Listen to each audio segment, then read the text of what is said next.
Alors, Alonso ne voudrait pas affronter Verstappen chez Red Bull.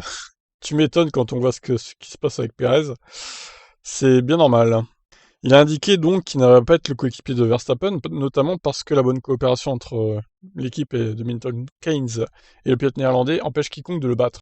Alonso estime que Verstappen est au sommet de son art cette année en Formule 1, le néerlandais ayant réussi à atteindre un haut degré de maturité dans ce qui est déjà sa 6e saison en F1. Je pense qu'il est au sommet de son art, je pense qu'il est actuellement le meilleur pilote du paddock de la F1. Ah, carrément quoi. Les étapes qu'il a faites étaient très claires dans les premières années, il a débuté à un niveau élevé, mais parfois il a causé des accidents et était un peu trop agressif. Désormais, il a un haut degré de maturité et en combinaison avec sa vitesse naturelle, ce serait très difficile de le battre. Pour le moment, c'est le seul pilote contre lequel je préfère ne pas concourir. J'ai beaucoup de respect pour Max, mais pour le moment, je pense que très peu de pilotes pourraient rejoindre Red Bull puis battre Verstappen compte tenu de son expérience au sein de l'équipe. Oui, même personne, peut même pas Hamilton, hein, je pense en vrai que ça serait compliqué. Si vous placez Verstappen en dehors de Red Bull, vous aurez peut-être une meilleure chance. Ouais, je suis d'accord aussi avec ça.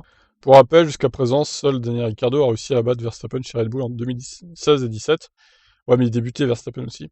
Depuis, Verstappen a systématiquement battu ses coéquipiers au championnat du monde. Ouais, bah, c'était plus facile, il débutait, bon, voilà, c'était un pilote rookie, il prenait ses marques, il se crachait tout le temps aussi.